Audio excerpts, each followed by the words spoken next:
Let's back up a moment. How did cultural Marxism get into the United States? Some brief history. In 1923, members of the Marxist Communist Party set up an institute at Frankfurt University in Germany. This institute was named the Institute for Social Research. Later, it would become known as simply the Frankfurt School. These new Marxists, under the direction of Max Horkheimer, had seen the old Lenin Marxists fail. The workers of the world did not unite in World War I. Further, they realized why.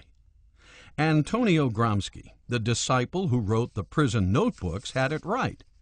Marxism could only flourish after a long march through the cultural institutions. Now the mantra would be, change Western culture, and then the workers will unite.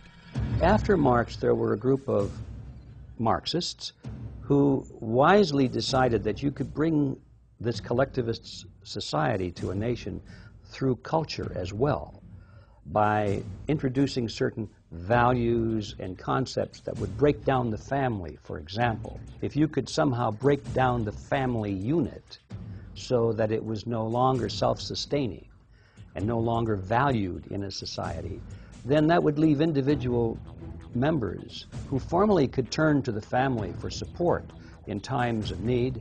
They would now be cut loose.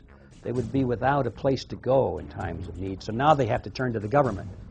But just as the march through the institutions was about to begin, an anti-Marxist, anti-Semitic Adolf Hitler ascended to power, and World War II began.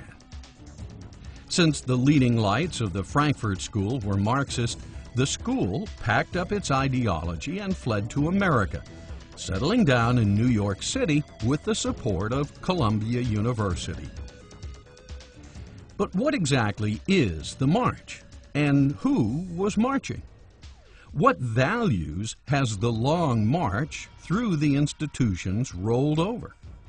Let's hear it from some of the Frankfurt School graduates themselves, like George Lukács, Antonio Gramsci, Charles Reich, Herbert Marcuse, Theodor Adorno, Erich Fromm, Wilhelm Reich, and Max Horkheimer. Marx got it all wrong. The workers are not up to being the vanguard of the communist revolution. Let's translate Marxism into cultural terms. And Herbert Marcuse. The West is guilty of genocidal crimes against every civilization and culture it has encountered. America and Western civilization are the world's greatest repositories of racism, sexism, nativism, xenophobia, anti-Semitism, fascism, and Nazism. American society is oppressive, evil, and undeserving of loyalty. Have you ever heard of cultural Marxism? If so, what is it? I'm not familiar completely with Marxism. I have not heard of cultural Marxism. Cultural Marxism? No, I don't even think I know what that kind of talk is gibberish to me. I hate to tell you. It's used in some terms, I think, as a sort of the thing that is almost politically correct from a Marxist standpoint. In other words, from a socialist or communist standpoint. George Lukács. I see the revolutionary destruction of society as the one and only solution. A worldwide overturning of values cannot take place without the annihilation of the old values and the creation of the new ones by the revolution. Lukács' gift to America later became known as cultural terrorism. Gifts such as radical sex education in public schools, covering such subjects as free love, outdatedness of monogamy, irrelevance of religion, and the archaic nature of the middle-class family.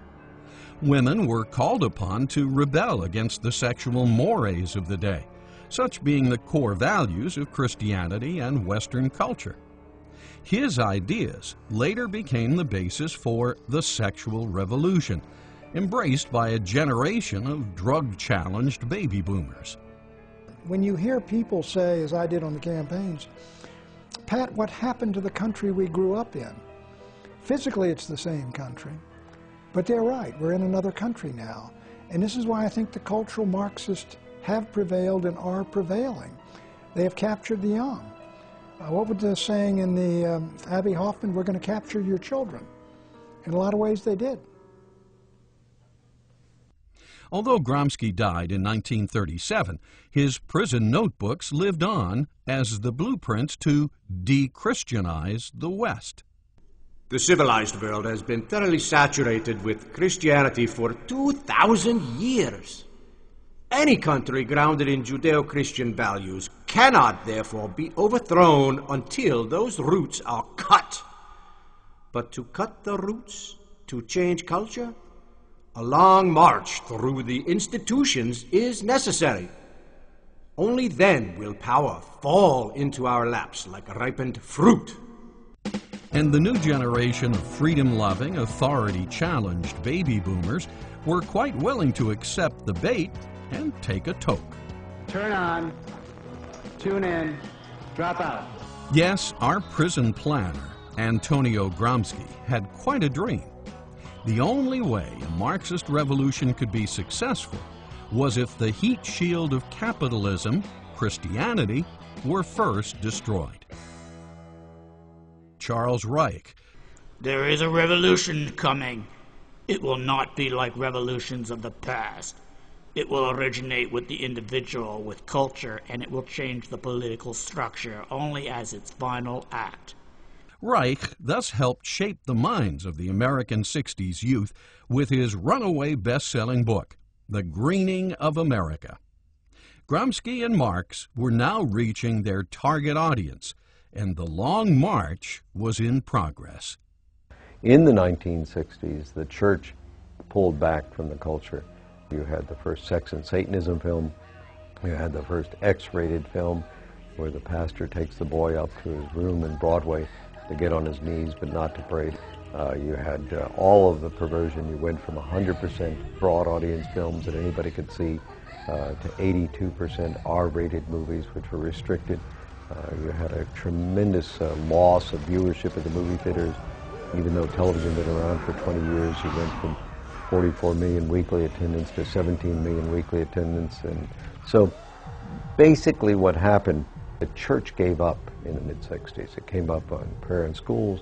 It gave up on being a force in society. And Johnson shackled the church when he said that when he used the 501c3 to say the churches couldn't talk about politics, and the church just buckled under. When prayer was taken out of school, the church buckled under. When the church collapsed from Hollywood, they buckled under. So it was the church's internal collapse, and that has happened before in history, and unless people get revival, reformation, renewal, we will never reclaim the culture. So cultural Marxism would be that type of activity in any society that breaks down the culture in such a way so that people instinctively turn to government as an alternative for the support that they otherwise would have. This is done through art, it's through music, it's through literature, it's through motion pictures and that kind of thing. It's the implanting of certain ideas and concepts which make them very ripe for the philosophy of collectivism and makes them very ripe for turning to government as the big daddy, the big solver of all problems. As Hudson Institute scholar John Fonte wrote, Max Horkheimer and Gramsci believed that there are no absolute moral standards that are universally true for all human beings outside a particular historical context. In other words, to the Frankfurt School, values come from society or the state collective. Same? Yes. It's relative. Collectivism implies that if something is important enough, then the state should step in and make sure that everybody conforms, whether they want to or not. So the essence of collectivism in a political sense is that it employs the use of coercion to require people to work together. And once coercion enters, then you are actually participating in a negative social conduct, which is in many cases worse than the social condition that you're trying to overcome by the collective action. People are not given free will.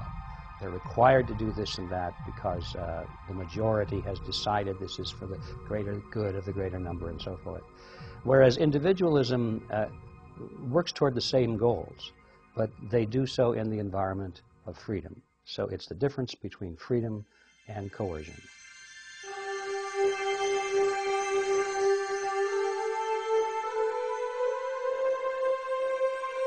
Not to be outdone by Karl Marx, a brilliant mind or two at the Frankfurt School soon came up with several of their own ideas.